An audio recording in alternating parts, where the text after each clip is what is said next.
Hello, in this video I will show you first setup on POCO M7 Pro. You have to select the language over here from this list, select this language and go to next.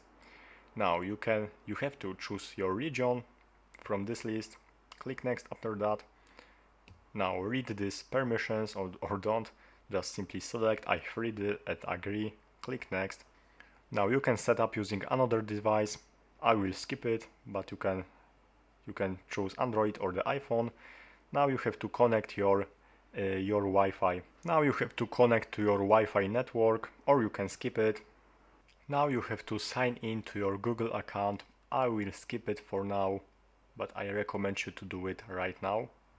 Now you can set your screen lock. You can select only screen lock, fingerprint or the face unlock, or you can also skip this section.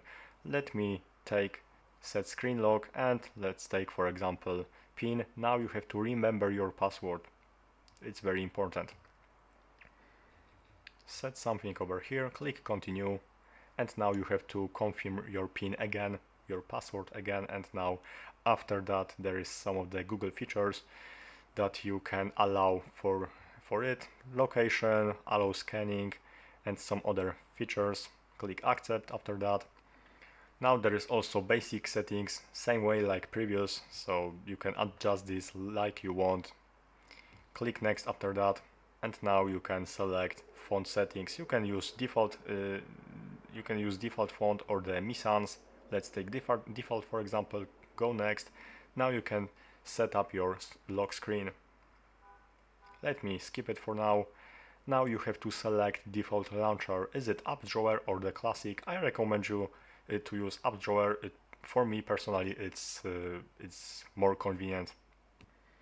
After that you can install recommended apps from this list. This is like games. I not recommend you to install it, so just simply unselect everything from this list, because why you have to install some additional bloatware to your POCO M7 Pro? I don't recommend you, but if you want some games from here you can simply download it. There is also system navigation mode. You can select full screen gestures or the classic buttons navigation. Let's take buttons for example and go next. Now wait a couple of seconds. So after that let's click continue, and right now POCO M7 Pro is ready to use. That was the first setup of the POCO M7 Pro. Thanks for watching, subscribe this channel and check my other POCO M7 Pro videos.